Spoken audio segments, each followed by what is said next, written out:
Good morning, good afternoon. Good afternoon, good morning. Kent Bain here with 9 Business Group. Just going to spend some time here with Marc with Paradox Access. You'll have to pronounce it for me better. Marc, please introduce yourself and tell us a little about your company. My name is Marc Bro. I'm the president and CEO of Paradox Access Solutions and Stratum Logics Inc., which is the sister company of Paradox. It's an engineering firm. Okay, fantastic. Who would be your ideal client? Any client that needs help in solving their access issues. But my ideal client, of course, is, we got a variety of ideal clients in many industries. We work in the rail, we work in oil and gas, we work in electricity, the infrastructure. So, for instance, Department of Transportation,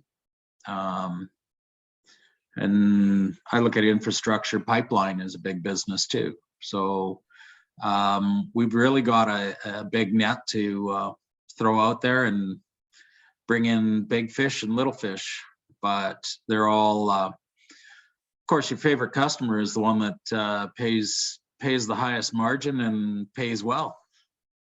And on time or early. Well, that's what I mean by pays well. Well, you say that, but you also mentioned clients in the oil patch, so I'm not sure if those align all the time either. Right, yeah, no, the oil patch is famous for paying in a very slow fashion. Yeah. I don't know how this new, what would you call it, the 30-day Lean Act, where prompt pay is what it's called. It's new. It's something new that Alberta legislation is putting in place in August. And I'm just starting to get bits and bites of it. And I think it's about damn time that it's here, because many clients think it's their right to pay you when they want to pay you. Or they're using your money to finance their business. Right. Like in the boom times, there was people that weren't paying you for 180 days. So 6 months of borrowing your money. Yeah. And we were strung out sometimes $20, $30 million doing these projects. So yeah, it's a monster. What have you learned about the Lean Act? Because I've not heard of it yet. Well, the Lean Act is, it's called prompt pay, and you've got to pay within 30 days. There's a couple webinars that I could have gone on this week, but I was just too busy to look at it. My CFO and controller are looking at it and gave me some highlights. But the gist of it is, you pay in 30 days or you can lien the projects, where before you couldn't lien till 90 days. And it's kind of like a garage holder's lien. You know what a garage holder's lien is? Yeah, so it's basically the same thing. It's like you've got to be able to pay, but also on our side, there's things that we have to do in order to take that into consideration. But that's going right across the board, because not only in our industry, but also in the construction industry, many people basically borrow your money to do their projects. Not fair, for sure. And those days are starting to get long in the tooth. How long have you been in business, and why did you go into business in the first place? Well, I've been in business for a long time, but on my own. To develop my own company, I started late 2002. Started noodling the idea, looking for the money to fund the company, but I didn't incorporate till December of 2004. Okay. And that was the real step into business. And at that time, prior to that, I was looking for $10 million to start the company, because I knew if I was going to get going, I was going to have enough assets to get running hard. I went through, if I remember right, it was close to 20 banks, and went to all the chartered banks, went to all the special funding banks, went to even the underground banks, pretty well got thrown out of every one of them when I first started the concept, where I went around and started round two. AFSC was my first one that I ever walked into when I had the concept. But prior to that, I'd worked for Pepsi 16 years. So I was an employee. I didn't know a lot about building a business or anything like that. And then for personal reasons, I left. And that was back when power got deregulated.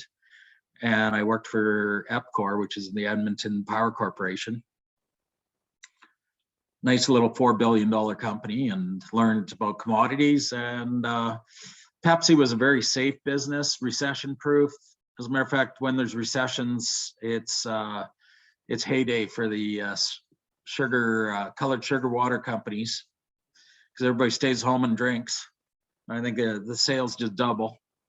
And then, so I figured I was raising kids, my young kids, and I wanted to move back to Edmonton because that's where they were with their mom. And I ended up with a job with EPCOR because I thought, well, everybody pays their power bills, even in bad times, so should have a job. And 2 years later, I had to lay off an entire division. And that was the end of that career.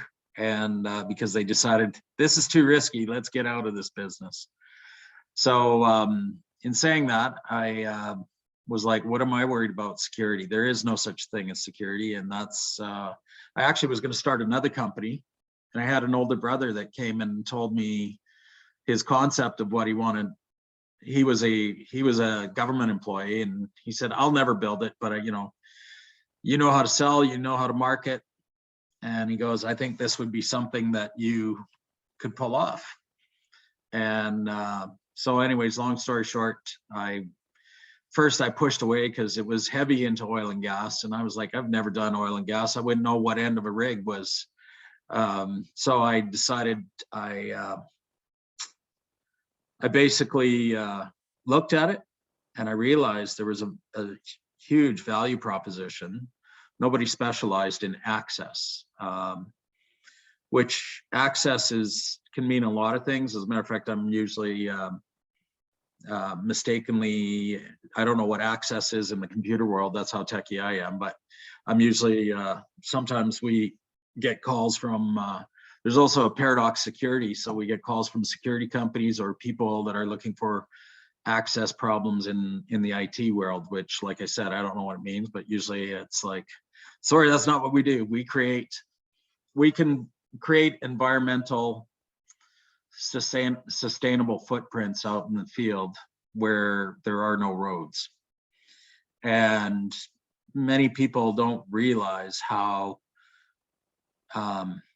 we don't just build a road when you need to go somewhere. For instance, when you're building a power line or a pipeline, there's no roads. There's usually roads to get you to location. And then after that, that pipeline goes way deep into the bush in no man's land. Well, how do you gain access through muskeg? And as you see behind me, basically, you got to sometimes walk through water. How do you get through there and get your job done? So we specialize in that arena. That's what we started the company as a pure, actually, I started more as a consultant, helping the oil companies kind of understand how legislation changed environmentally. Before, they could just take a dozer and blade up right down to hard ground and yeah, we'll come back and fix that. Well, I guess the government got tired of that. Yeah, we'll fix it. It's like, no, you're going to do it right the first time, and that's the end of it. And that's when my brother was pretty frustrated, because he was like, he had consultants coming to him saying, what do I got to pay you? Just tell me what to do. And he's like, here's legislation. This is what you do it. And he wouldn't take a nickel for anybody. So that's why I got into it. Is I started looking at it and I went, wow, there's a business here, and probably a bigger business than what I was getting into. The business, I think it's called pods now. I was going to call mine U-Pods instead of iPods, but U-Pods, you load them, you fill them, we'll store them. I've still got the marketing plan, everything put together. And that's what I set aside. And I'm glad I did, because this is a much bigger business. There's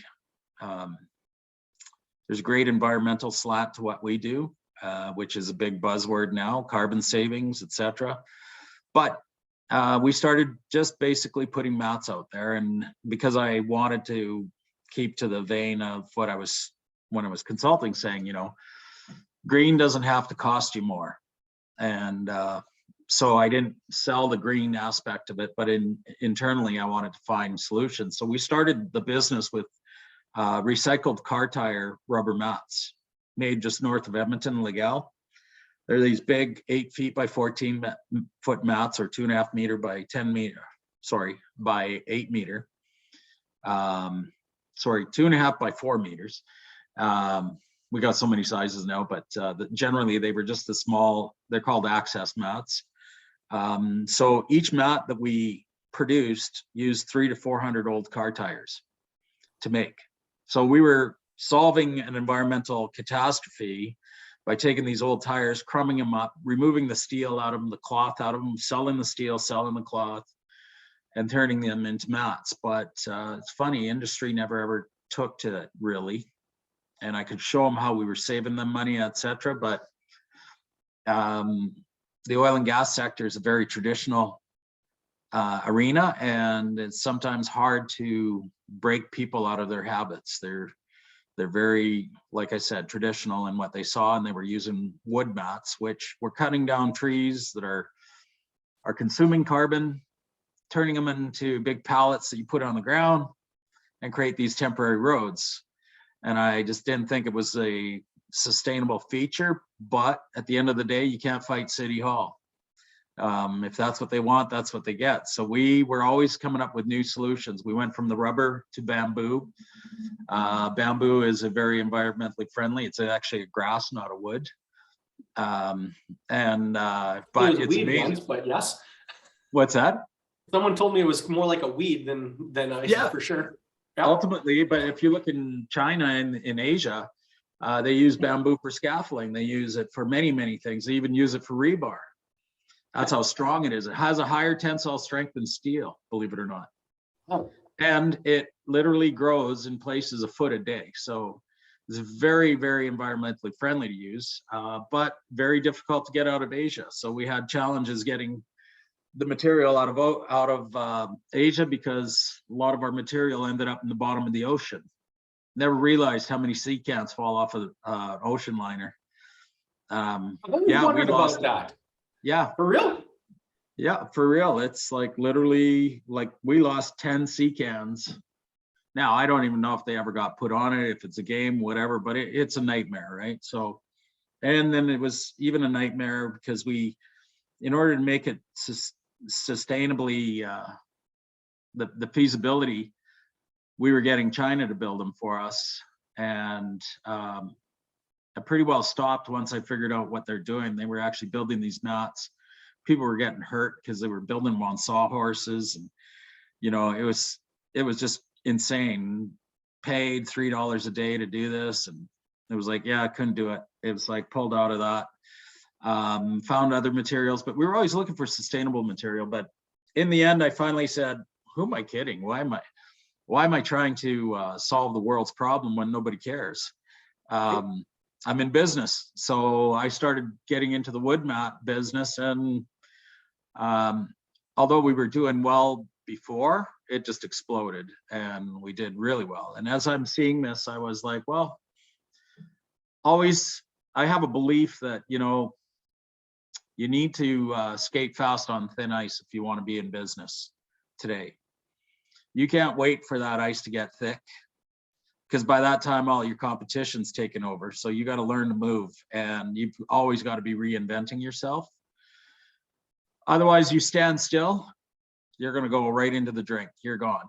And if you don't believe me, ask Sears, Blockbuster, you can name a whole bunch of them. Eaton's, they all disappeared because they refused to change with the times. And even if you're not I was talking I was talking with my wife the other day, and we are talking about Canadian Tire. You know, you look at how well they've reinvented themselves. It's definitely not the Canadian Tire I went to with my dad 30, 40 years ago, but Right. they've done a really good job of adjusting and changing their model, and even the floor plans of the stores, what they offer for sale. It's a heck of a thing to try and keep up with in today's space. Different question for you. Been in business 15 to 20 years. You've probably seen the ups, you've seen some downs. Are you in finish the business mode or in dream mode? Finish it, sell it, retire, or it's doing really well, so I want to do more vacations and I want to work less and create a different quality of life? Well, that's a very tough question. The Well, reason I'd I be a built, pretty shitty business coach if I didn't ask a few hard questions. oh yeah, I know you have to ask that question, and I'm struggling with it right now because personally, in my mind, I'm at finish mode. It's like Right. I did exactly what I said I would do. I built it very close to where our exit strategy. When I started this company, I built an exit strategy, and it was 100 million. And without COVID, we'd be there now. But with COVID, we're digging our way out of a hole again and climbing back out. And this year we should be pre-COVID numbers, you know, just above 60 million, and start.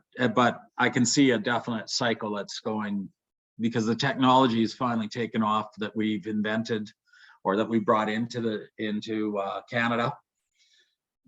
And hence why I own Stratum Logics, because that new technology, even the engineers didn't even know how to design it, and the battles of getting that into the ground. So I said, fine, can't beat them. I'll join them, but I'll join them with my own engineers, and we'll teach you how to do it. So I'm at that point where I'm like, I'm tired. I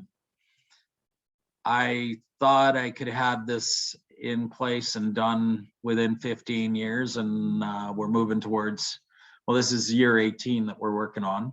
So you know, I can't say I've failed. I just, maybe I had more lofty goals, and with the geopolitical and everything else coming at you, yeah. Well, I mean, we were talking, the guy we interviewed previously, we were just talking about the number of businesses that never make 7 figures in revenue.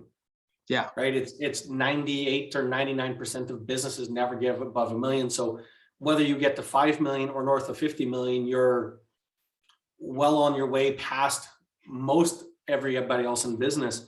In business, you've had some ups and downs. Where have you sought? Go ahead. Let me just finish that piece for you. Please. The reason I'm not exiting is I'm trying to, I built this as a family thing, and I've got my oldest son. He's the director of operations. He's been with me probably the longest. He's probably got 16 years with me. He knows the business inside and out. I've got my son-in-law, who is now the sales manager. I've got my baby brother and his wife, but that's all I have. My ex-wife is no longer in the business. You know, when you work with the 6-beer conversation that doesn't get recorded, that'll be the 6-beer. Well, all of my point is it's come at a very, very expensive price. Success comes at a price, and there's a personal sacrifice that. So I'm at that transition now of saying exit. If I didn't have any family members that were interested, yeah, she'd be on the auction block tomorrow. Because now is the time to sell when it's on an upswing. I don't have to wait till I hit the top. I'm not going to play timing game. I've got an established, well-built business that many people have been clamoring to buy, and I just keep pushing away. But in saying that, that's where I'm at. So I'm struggling with that answer. And sometimes I don't know if my oldest son really wants to run the business. He sees the stress that I go through, and he goes through enough stress as is, and he's a busy guy. So he looks at me and goes, I don't want to do what you do. It is an interesting dilemma, isn't it? That transition from first to second generation. You started it, and I don't know if it's the boiling water. It's a lot easier, I think, to build a business if it's your passion and your dream, because it doesn't matter how hot the water gets. You just sort of acclimatize and you go, but you take family members and you drop them into a going concern, right? And they're just dropped right in the deep end, and you're going swim, and we can support them, but it's a total different build over 10 years or 20 years, where it's 1 employee, 5 employees, 50, 100, 200. Now it's this big going concern. So it looks and feels a lot different for sure. In the ups and downs over the last 2 decades, where have you found the best counsel? Where, COVID could have been, I'm sure COVID was hard at times, but in the last 10 years, we've had different economic cycles. We've had different political leaders in the province. The oil patch has done weird things. Where have you gone, or have you gone outside for external counsel to sounding boards and look for advice? Up until 2019, absolutely not. Hadn't gone anywhere else. Like I said, we were going concern, but I was to the point where I shouldn't say I didn't go look. I went looked, but I never found any good advice. Many people were advisors that tell you how to run a business, but never ran a business in their life. So I don't know how you can teach me something when you haven't had your hands burnt, or your teeth kicked in enough times that you start to go, ouch, that hurts. Don't do that. But on the other hand, there is value in looking outside of the company. I actually just finished literally yesterday our coaching for solutions. I don't know if you know those guys. They basically have come in and they've trained my entire management team. And that was something that I can say that I found was a big mistake, is we invest money in awesome equipment to make sure it's ready to go and not breaking down, and you're investing in your building and your yard and materials, but we don't spend a dime on our employees to enhance them and strengthen them and actually give them the tools so they can grow and become better. And I sent my guys to courses, they'd come and ask, and I'd look at it and go, sure, I'll pay for it. But what it really frustrated the hell out of me is, whether it was a 2-day course or a week course, you go there, you come out, you're just pumped. I'm changing the world. I found all these tools. And then you get back to work, and within 3 weeks, you're right back in your rut, and you've forgotten everything I've paid for to teach you. And then I try to help them keep using those tools. What I really enjoyed about coaching for solutions is there was the theoretical component, and then when we were done the theory, then the coaches, there's 2 coaches. One was more on a psychological level, like psychologist, and the other one was just good old grassroots, hard ass, been in the bush, worked my ass off. I know what this is all about. Depending on each person's need, they divvied up the team. Myself and Derek, who's my oldest son, we got both coached by both of them, which was really interesting. But the follow-up after the theoretical, we'd go for about a month, and there was these, I think there was 2 hours in between theory of coaching. So they'd spend an hour with you and just keep making sure you were figuring out how to use those tools, how to implement them with real live data on projects and issues that they're having problems with, on how to overcome the challenge. Interesting. People were pumped when I said this is what I'm doing, but then when they actually had to do it and actually were held accountable, it was like, wow. The comments that came back were like, this is useless, this is stupid, why are we doing this? It was like waste of time. And then so we got them through the art of what is it called? The arts and science of effective communication was what it was. And we used Lancioni's 5 dysfunctions. 5 dysfunctions of team, yeah. Of a team, and we started getting into that and grinding through that, and it was painful. Then COVID kicked in. The next And then course number 2 became transitioning to supervisors. Although they're managers, we were taking them like baby steps through it, right? And it was amazing how many pieces were missing for the team. And then transitioning for supervisors, we literally had to start working together. The coaches stepped back a lot more. Although there was the personal coaching for each person, they'd step back in the meetings and force you to drive your own meetings and how you're going to come up with solutions and everything else. And yesterday was the final day, and it was amazing. I've already had employees finally come back, even the ones that said, I hated it, I don't want to do it, to holy crap, are we a way better team now because we communicate. We're not scared to offend each other. We don't play the politics, right? That's what's big in a lot of companies is everybody thinks they're a politician, but they all suck at it. And when they should just say what's on their mind and tell the truth instead of sugarcoating it, and then nothing gets solved, and then your pile of crap just gets bigger and bigger and bigger because people aren't solving their thing. And guess who ends up solving all the problems? You're sitting here frustrated with your team because you're thinking, and and looking back, maybe even lost some good people because they were frustrated, quit, or you were like frustrated with them going, you're not doing your job, get out. So the journey from where we were to where we're at today has been a huge learning curve. And then the last couple of years, realized that I needed more support, especially when you get, your company starts growing to, in wintertime, we probably hover around 100 employees. In the summertime, we go to 250. How do you get your people to manage and make good, solid decisions so that the company can grow to the target that we had? So, so that's the only place I've gone outside other than lawyers and bankers. That being said, would you have done it sooner, knowing the benefit it's had? Would you have? And absolutely, Yeah. absolutely, because you can't be everything to everybody.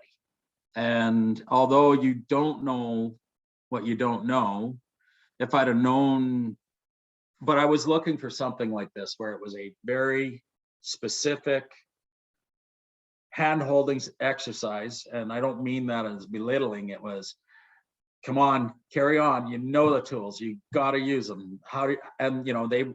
And they could privately talk to that coach instead of coming to their boss and saying, hey, I don't know how to do this. Most people won't say that.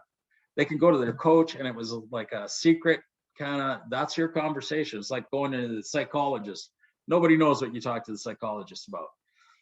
Not even me. I didn't want to know either. I was just, all I would get is more of an assessment where people were at and what we needed to do to bring them to that next level, right?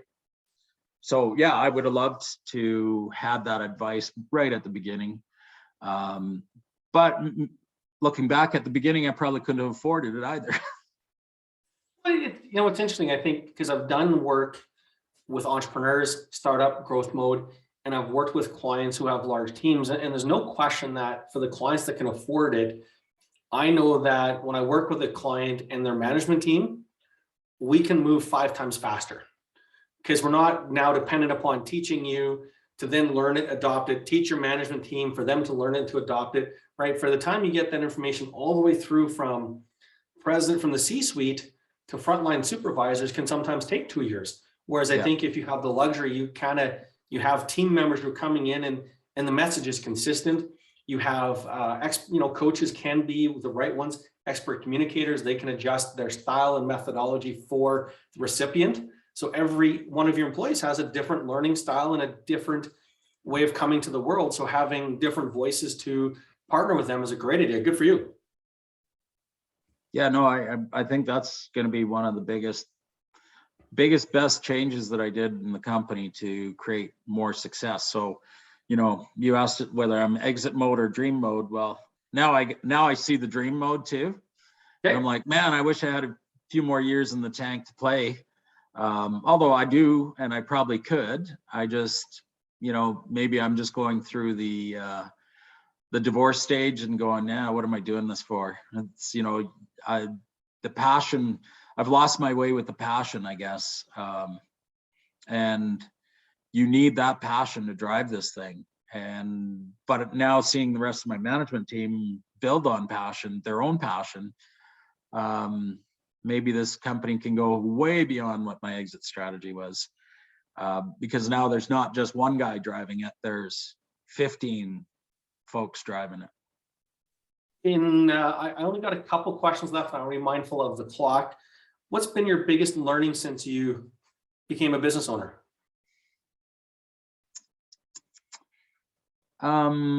Biggest learning is you need to keep a balance in life. You can't be all work and I'll get there. It's like, that's not always in your control. Like I said, you know, we went through the NDP government in Alberta. Well, what a kick in the head. And then now you got the LDP in power. These are things you can't control, but you can control your time. And you don't need to have everything tomorrow. It's great to have great aspirations, big BHAGs out there. But if you don't get there, you're still successful. And don't forget about taking the time to enjoy life, because life will be gone like so fast. So is that the same? So the next question is, what is one piece of advice you would share about growing or scaling a business? Is that the advice, or would it be a different piece of advice? That's interesting. That would be one of the advices for sure, because, you know, if you burn yourself out, you're no good to nobody, right? You won't scale. But so that is a key to scaling, is making sure that you know, a healthy CEO is a very healthy company, right? But I would also, to scale, I don't think I learned it, but I always knew to surround myself with strong people. You know, I always look for smarter than me. I want to be the dumbest kid in the room, right? And then I have a chance of building something. So, but to get there is not as easy as so. If you want to surround yourself with strong people, you find the right characters and then you invest in them, because they want to learn too. They want to be successful. So, you know, I hire people and I treat them, you know, I teach them the business to the point where they can run the business and go build their own business if they want. But I also treat them well enough to, I hope they don't leave. And I've got a lot of people that have been with me for a long term. You know, we were doing 10-year rewards for their, you know, their 10th year in business last year, or the year before, I think. And I'm like, wow, I'm already doing 10-year anniversaries for people. That's cool. Right, good for you. That's a pretty good feeling, isn't it? You have team members that have not just grown with you, but they've grown. They're sharing. It's the gray matter, their experience stays. They're the sounding board for other team members. Yeah, you bet. A tough question. Don't have to answer if you don't want to. What's the biggest mistake you've made that you're willing to share? Oh, being stubborn. I think I shared it earlier. I was adamant that if I showed you how to save money and do the right thing, that people would just come and knock your door over. Yep. No, sometimes you have got to get yourself out of the way from yourself, because you can be your biggest nemesis. Because I was like, no, we're sticking this path. We're sticking this path. And when I finally just said, why am I fighting City Hall? Like, they're going to spend the money anyways. I'll just take your money and hope like hell one day you'll learn from your mistakes, and I'll be there to fix it. And that was the right thing to do, is look at it from that angle, Kent. So I would say that was just being stubborn and not wanting to adapt to my clients. I wanted them to adapt to me. So where's the line then? Because there's times in business that we need to be stubborn and push through because it doesn't always come easy. But where's the line between being too stubborn and not adjusting accordingly, but being stubborn enough to finish what we started? Yeah, and that's the tough question to really pinpoint it. But where the line is you should be always sampling the market. Like as you're reinventing yourself, if you can just go out there and sample and watch what happens. And if you get a positive feedback, you better start looking that direction, and always be checking yourself. And there's even, the 360 feedback. You can get it from your employees. You can get it from your clients if you go out and do a market survey. And it's really amazing what people tell you. But so I guess the stubbornness is from being too proud to ask for help, and therefore you're stuck in that rut. And I'm determined. You read books. Everybody tells you got to have that determination. If you don't have that fire in your belly, you're never going to make it. But that fire in your belly could be to a fault, because you'll stick to it instead of sample new things, or why is that other guy doing well? What's in it? You've always got to go, what's in it for the client? And it's kind of that sweet salt mix where it's kind of, you need the stubborn determination, but you need a blend of openness, a blend of open-mindedness to kind of just see a little bit past the blinders. Yeah. Okay. Yeah. One last question for you. What do you want to be known for?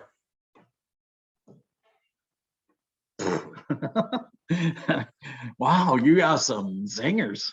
Well, you didn't get them in advance, like 4 hours ago. Yeah, well, you think I read them? No. I was running.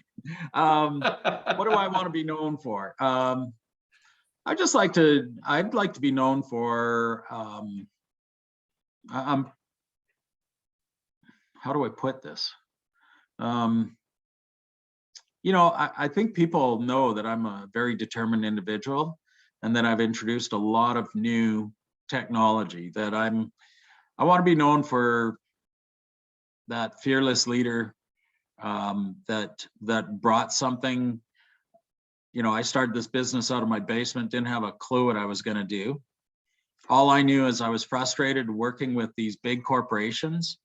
I was employee 16729, and didn't matter how high up the food chain. It didn't matter what I would do. I couldn't make a change to the company. You try changing Pepsi or Epcor, you're not going to change them.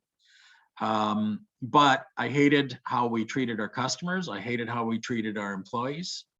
And so when I came up with this harebrained idea, I said, I'm calling the company Paradox.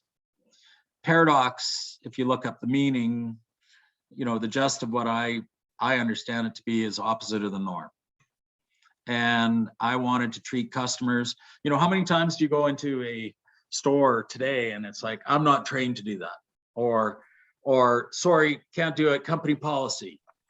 Meanwhile, I know it's the right thing to do. The employee probably even knows it's the right thing to do, but they won't do anything about it because they're going to be reprimanded. And the manager goes and hides and doesn't want to come out and talk to you because, oh my God, I got to solve a problem. Like, I got enough problems. And then your employees are treated like, no, I'm docking you 15 minutes for this. You should be here at 8 o'clock. People have lives. They work for a living. They don't live for work. So, what's wrong with putting flex hours in place? And what's wrong with, there's a lot of single moms out there that are great employees, but they got to drop the kids off at school and everything else. Well, we adjusted their hours. Is like, start at 9, work till 6 instead of 8 to 5. Why can't we get outside of the box? And so that's really the philosophy that I started Paradox with. The materials and everything else really are relevant. And that's why I think we built such a great team and company, is because everybody allowed themselves to think outside of the box, bend those rules. The rules are there as guidelines, not as ironclad, electric fences that you can't touch. It's just so that the masses have some sort of a guideline to work with. Then from there, if it makes logical sense, like one of the things I tell, people always ask me, what's my budget? Your budget is, if you'd spend it, if you'd spend it with your own money, then it's probably a smart move. Go spend it, right? And I'll tell you when you're starting to hit that limit. And I give them a general idea. I said this department will cost you about $6 million to run. So if you can, figure out how to minimize it, and then we started. But I've realized through this coaching for solution that people need even more detail. They need that hand holding opportunity.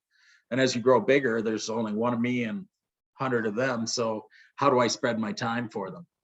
I can't. I gotta be able to give them some clear direction, some clear vision.